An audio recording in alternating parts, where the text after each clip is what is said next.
Hi, bei mir geht es heute um dieses Lavalier-Mikrofon, und zwar ist das VT506 von der Firma Voice Technologies.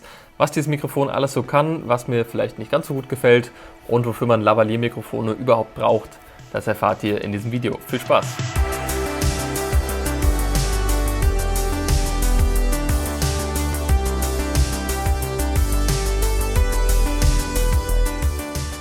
Erstmal vorneweg, das Mikrofon wurde mir zugeschickt von der Firma zu Testzwecken, aber wie immer bei allen Reviews ohne irgendwelche Vorgaben. Der einzige Wunsch war halt eben, dass ich ein Review darüber produziere, und das mache ich jetzt hiermit. Die erste Sache, die jetzt vielleicht vielen Leuten nicht so gefallen wird, ist der Preis. Damit fange ich jetzt erstmal an, und zwar kostet das Mikrofon je nach Version, die man sich da jetzt kauft, um die 300 €, was für ein Ansteckmikrofon natürlich verdammt viel ist. Es ist eben um ein Vielfaches teurer als jetzt zum Beispiel so ein Rode SmartLav, aber es klingt natürlich auch viel besser. Ihr könnt euch dafür gerne mal das Video vom Stefan Wiesner angucken, der hat nämlich genau diese beiden Mikrofone miteinander verglichen, und ich denke, da sieht man schon mal ganz eindeutig, dass dieses Mikrofon hier von der Tonqualität her viel, viel besser ist. Aber es kostet natürlich auch ein Vielfaches. Es ist aber auch günstiger als dieses AVX-Set von Sennheiser, wo man natürlich aber auch eine Funkstrecke dabei hat. Bei diesem Mikrofon, das kann ich auch schon mal vorwegnehmen, kann man auf eine Funkstrecke verzichten, denn man hat tatsächlich hier ein 5 Meter langes Kabel, was man mitgeliefert bekommt bei dieser Version jetzt hier. Das heißt, man kann tatsächlich fast auf so eine Funkstrecke verzichten, und damit ist dann dieses Mikrofon wieder günstiger als das von Sennheiser.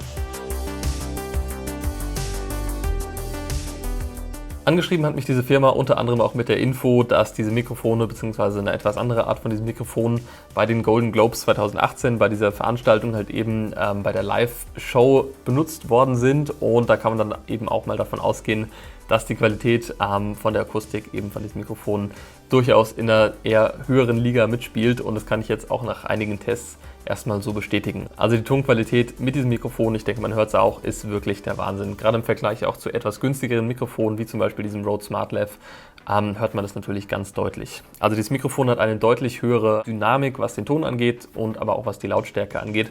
Also das Mikrofon verzeiht einem, wenn man leiser spricht oder wenn man ganz laut spricht, viel, viel eher als jetzt ein günstiges Mikrofon, was zum Beispiel viel schneller übersteuern würde. Außerdem kann es mehr Frequenzen aufnehmen, das heißt, die Stimme klingt insgesamt voller und brillanter gleichzeitig. Bis sich zum Beispiel jetzt direkt mit Konkurrenten wie dem Sennheiser AVX oder sowas schlägt, kann ich jetzt nicht direkt beurteilen. Zum einen bin ich kein Tonprofi, ich habe aber schon auch mit dem Sennheiser gearbeitet und fand das von der Qualität her auch super. Ich könnte jetzt aber nicht direkt sagen, welches da jetzt die Nase vorn hat. Ich kann nur sagen, beide sind gut.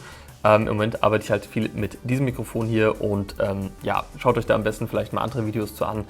Diesen genauen Vergleich kann ich jetzt hier in diesem Video nicht ziehen. Von der Charakteristik her ist es übrigens eine Kugelcharakteristik, das heißt, man muss sich jetzt auch nicht die allzu großen Sorgen machen, in welche Richtung man jetzt dieses Mikrofon ansteckt, sondern man klippt das eben dran, und solange es einigermaßen nach oben zeigt, passt der Ton soweit auch.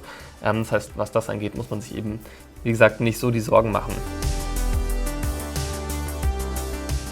Neben dem 5 Meter langen Kabel und dem Mikrofon ist auch noch so ein kleiner Popschutz dabei, den ich jetzt auch schon hier drauf gesteckt habe. Außerdem haben wir noch so eine kleine Transportbox, ist eigentlich auch super schön, und mehr braucht man ja bei so einem Mikrofon auch nicht. Zum Kabel wollte ich noch sagen, es ist natürlich ein Vorteil, wenn man dadurch eben auf so eine Funkstrecke verzichten kann. Für mich war das jetzt teilweise ein Nachteil, weil ich solche langen Distanzen jetzt persönlich noch nie gebraucht habe und auch wahrscheinlich nicht brauchen werde. Und zum anderen verheddert sich das Kabel dann manchmal so, oder es verknotet sich und so weiter. Das heißt, durch diese Länge würde ich persönlich jetzt für mich erstmal sagen, es ist ein Nachteil, aber es gibt sicherlich auch Leute, die in dieser Kabellänge einen Vorteil sehen. Es gibt auch noch so ein paar andere Versionen von diesem Mikrofon. Schaut euch da einfach mal auf der Homepage von dem Hersteller um. Es gibt zum Beispiel eine wasserfeste Version, die hat ja der Stefan Wiesner jetzt zum Beispiel für den Outdoor-Einsatz. Und wie gesagt, nur so ein paar andere Versionen gibt es dann auch noch. Das ist jetzt eben hier diese Version für DSLR-Kameras, eben mit diesem super langen Kabel. Es gibt auch noch welche mit kürzeren Kabeln. Schaut euch da am besten einfach mal auf der Seite oben und vergleicht die verschiedenen Modelle. Ja, viel mehr kann ich auch schon gar nicht über dieses Mikrofon sagen. Es ist halt ein Lavalier-Mikrofon, was eine sehr gute Qualität hat. Lieferumfang ist super. Wie gesagt, es gibt noch so eine wasserfeste Version davon. Preis ist halt wirklich so der größte Kritikpunkt, aber Qualität kostet immer, das muss man einfach sagen. Und dieses lange Kabel würde ich jetzt für mich persönlich als Kritikpunkt sehen, aber wie gesagt, andere Leute werden daran ihre Freude haben.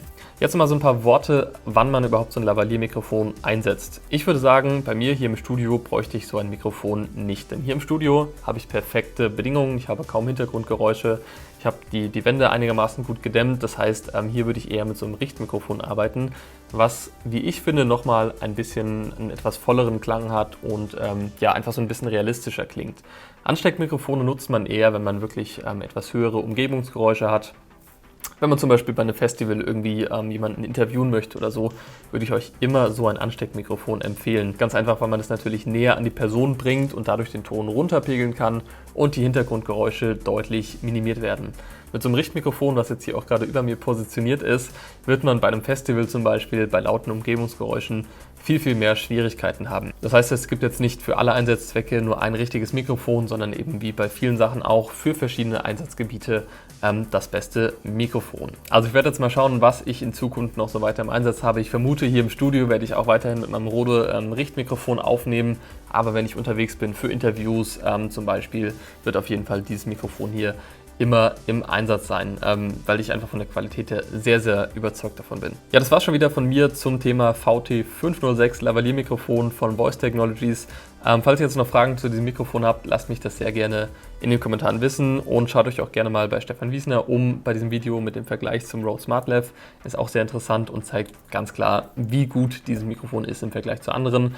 Ja, ich hoffe, das Video hat euch gefallen und jetzt würde ich sagen, bis zum nächsten Video. Macht's gut. Ciao.